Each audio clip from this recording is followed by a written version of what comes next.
Eyo broski, uyu ni P1 promoter, iyi ni Truth TV Rwanda, ndagarutse by'umwihariko muri ya top 10 yacu. Uyu munsi nkuzaniye top 10 y'abastari bisanze muri showbiz ariko bafitemo n'abavandimwe cyangwa se abastari bisanze muri showbiz bavukana. So uyu munsi rero ntagutindiye turahera ku mwanya wa 10 tugende tumanuka nkuko dusanzwe tubikora. Koraho hari subscribe ntukajye ucikanwa n'ibiganiro cyangwa n'ama top 10 Truth TV Rwanda tugutegurira. Ku mwanya wa 10 turasanga bita Vestina na Dorcas. Aba ngaba ni itsinda rikomeye hano mu ndirimbo zo kuramya no guhimbaza Imana, ni abakobwa babiri bavukana rwose. Aba ngaba rero nabo bisanze muri showbiz nyarwanda ari abastari kandi banavukana. Ntagutindiye ku mwanya wa 9 turasanga bita Haruna Niyonzima na Muhajiri. Aba ngaba ni abavandimwe bakina football cyangwa bakina ruhago, ni abakinnyi b'ikipe y'igihugu ndetse n'abastari hano mu Rwanda. So rero aba nabo bisanze ari abastari kandi noneho banavukana banakora akazi kamwe. So urumva rero ni ikintu kiba ari cyiza kuba wahitinga n'umuvandimwe wawe nawe agahitinga. So ntagutindiye rero ku mwanya wa 8 turasanga bita Antoinette Niyongira na Anne Marie niwe mwiza. Aba ngaba ni abanyamakuru b'igitsina gore. So ni abanyamakuru rero beza bari mu beza dufite hano mu Rwanda. Ngira ngo Antoinette Niyongira muramuzi kuri radio imwe hano mu Rwanda, uwo bita Anne Marie niwe mwiza, nawe ni umunyamakuru kuri radio imwe muzikunzwe hano mu Rwanda. So ni abavandimwe rero, ni abavukanyi b'igitsina gore rero nabo bisanze muri industry nyarwanda bazwi cyangwa se ari abastari. Ku mwanya wa 7 turasanga uwo bita Arthur Nkusi na Syntex. Aba ngaba ni abanyamakuru cyangwa se Arthur Nkusi ni umunyamakuru, Syntex akaba umuhanzi. So rero icyo kintu ni ukuvuga ngo ni ikintu cyiza cyane. Noneho by'umwihariko papa wabo buriya nawe ni umusitari kubera yuko yasobanuye amafilimi, akora n'indi mirimo igiye itandukanye yamugize umusitari. So rero ku mwanya wa 7 twaba tubafite Arthur Nkusi nk'umunyamakuru ndetse akaba n'umukomediye n'umushyushyarugamba n'umuvandimwe we na mukuru we Syntex. So rero nabo bisanze muri showbiz ari abastari hano mu Rwanda. Ku mwanya wa 6 rero ntagutindiye turasanga Andi Bumuntu na Umutare Gabi. Aba ngaba ni abavandimwe b'abaririmbyi baririmba ijyana ya R&B, bamwe mu bo dufite bazi kuririmba. Andi Bumuntu ngira ngo muramuzi. Umutare Gabi we yagiye gutura mu mahanga, ni umudiaspora ariko nawe indirimbo ze murazizi, yari abizi cyane, yaririmbaga neza cyane. So rero ni ikintu cyiza. Urumva rero ko kuba bavukana bakaba barabaye abahitinzi cyangwa se baranamenyekanye hano muri uru ruganda rwa showbiz mu Rwanda ni ikintu cyiza. Ku mwanya wa 6 rero ni Andi Bumuntu na Umutare Gabi twari dufite. Ku mwanya wa 5 ntagutindiye rero turasanga bita Junior Giti na Sankara da Premier. Aba ngaba ni abasobanuzi ba filime ndetse bakaba bafite n'indi mirimo igiye itandukanye.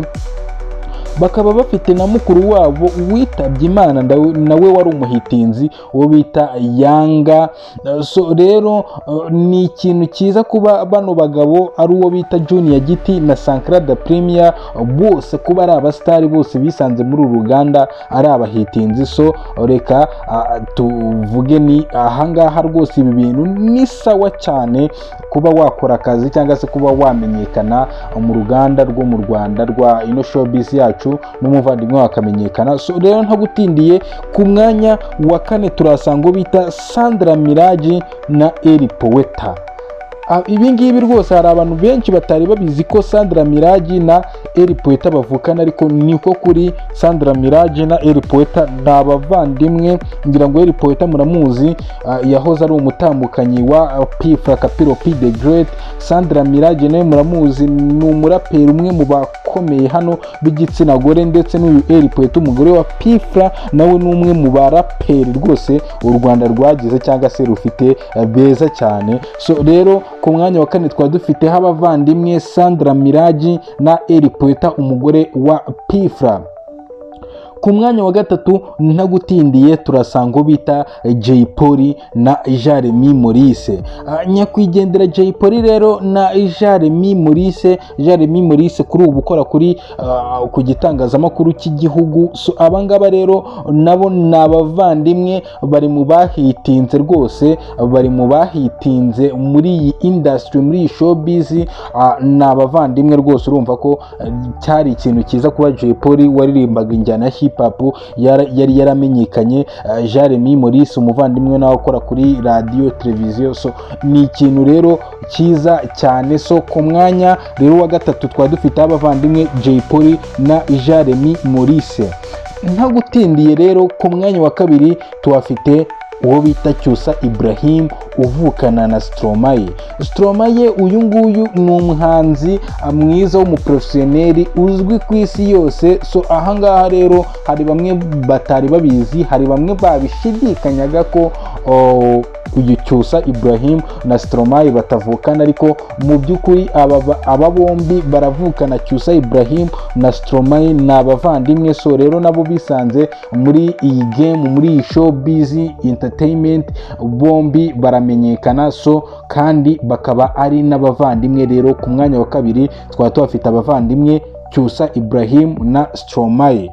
Ku mwanya wa mbere koraho hari subscribe tujye tubana gatanuko. kandi ku mwanya wa mbere ntagutindiye turasanga abavandimwe ari bo Mugisha The Ben ndetse na Green P. So The Ben rero umwe mu bahanzi beza, umwe mu bahanzi bakuru hano mu Rwanda bubatse izina.